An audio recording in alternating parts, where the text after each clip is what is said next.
Hello, Piney sixth graders, and good morning, good afternoon, or good evening, depending on when you're watching. Got a few things to go over with you today. Again, famous last words. I'll try to keep it short. Okay, but first thing you'll notice, much closer vote this time. The Flying Fish tie won by one vote. By one vote. Penguins came in second by just one vote. So next time, our theme will be house colors. So comment on the YouTube video, leave the comment below, or you could send me an email. I got an email from a couple of you saying you're having a hard time leaving a YouTube comment. So if you cast your vote via email, that's just fine too. But cast a vote with your house color and house name, and that's what I'll be wearing next time. The winner will get to choose the wardrobe. So thanks to those of you who vote. Had more voters this time. It was fun to see y'all cast your votes for those. All right, Zoom meetings. Guys, we like routine. We like schedules. It makes your life a little bit easier. So we picked one day of the week for each class to have their Zoom meetings. Unfortunately, because April 10th, this Friday, was a planned day off from school, we were told we can't do any school activities, or at least require any school activities. You guys are welcome to work if you want, but we can't require it. On the 10th, which is a Friday, which is my Zoom check-in day, which means that for the first week where we were hoping to set a routine, it's going to be a little different. So I will be hopping into Mr. Cleveland's Zoom meetings on Thursday. So just stick with your normal math hour, whatever your normal math hour is, hop in there. If you don't have Mr. Cleveland for math, just hop in whatever hour you normally take math if you have a question for me. So if you don't have Mr. Cleveland for math, but you've usually got math third hour or sixth hour, whenever, okay, just pop in on that hour, grab his Zoom code, and you can ask me a question there. That's the best we can do. I know it's not perfect, but we didn't want to carry it out, you know, where there were 2 more hours of Zoom meetings, and ultimately there were 4 different hours where Zoom meetings were going on Thursday. So that's the best we could do.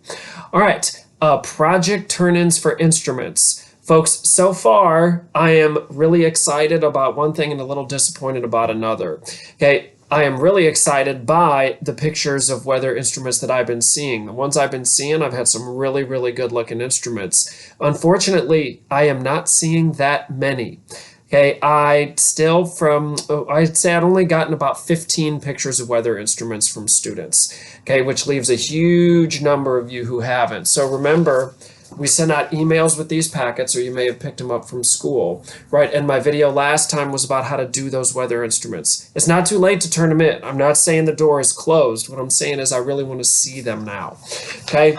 Guys, I would like to wrap this up by this Thursday. Okay, these packets, the ones that we sent out a couple weeks ago, they're designed for 2 weeks worth of work, and we're coming to the close of those 2 weeks. Okay, so remember I showed you last time where the designs were in the science packet? Okay, let's see them. It's gorgeous weather outside, at least today it is. It'd be a great day to try to build a thermometer, or a wind vane, or a barometer, anything, okay? And just let me know how it goes. Don't be scared to pick a harder one. If it's not successful, just tell me what you learned anyway, okay? Good stuff there.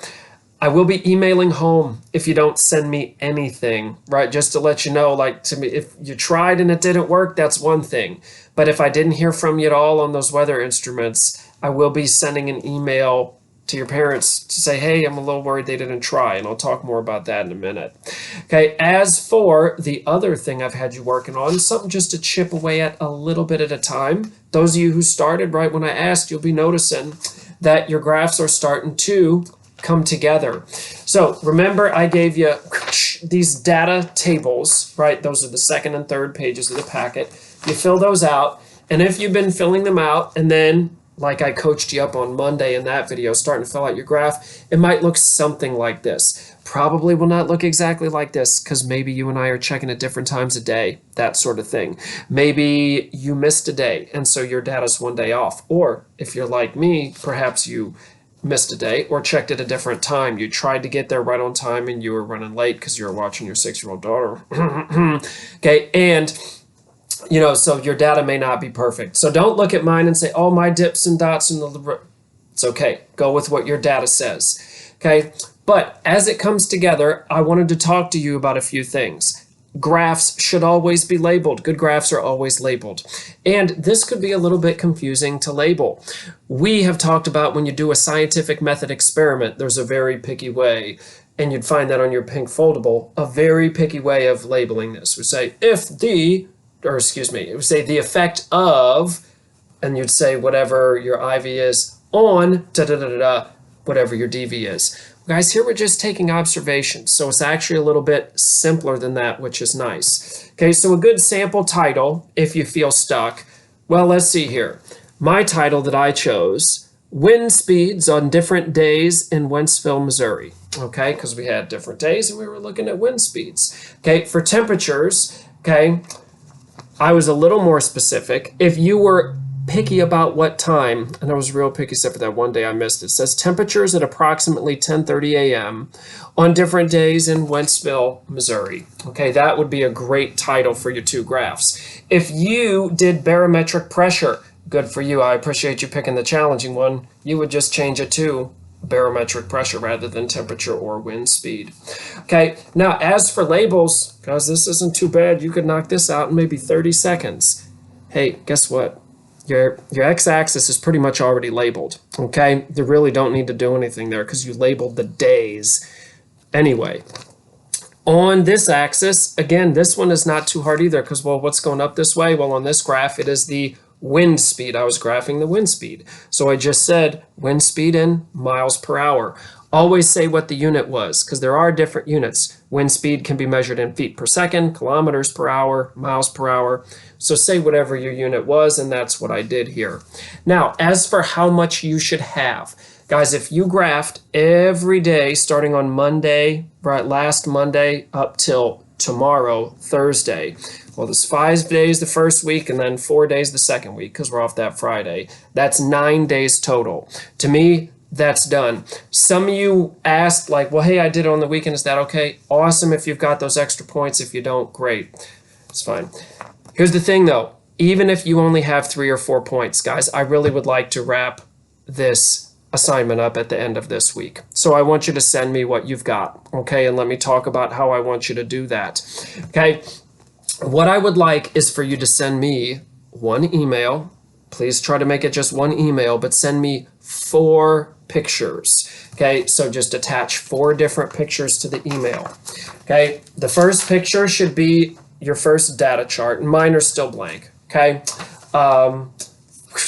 okay, data charts. Okay, then you've got the graphs. So take a photo of that one and that one. So we have 2 pages of data charts, 2 pages of graphs. Okay, please send me 4 photos. Now, as for how you should send those photos, remember we did this in my class. It was a long time ago before student-led conferences. And I know you did the same in Miss Dawson's room, for example, where you had to hold up work and take a photo.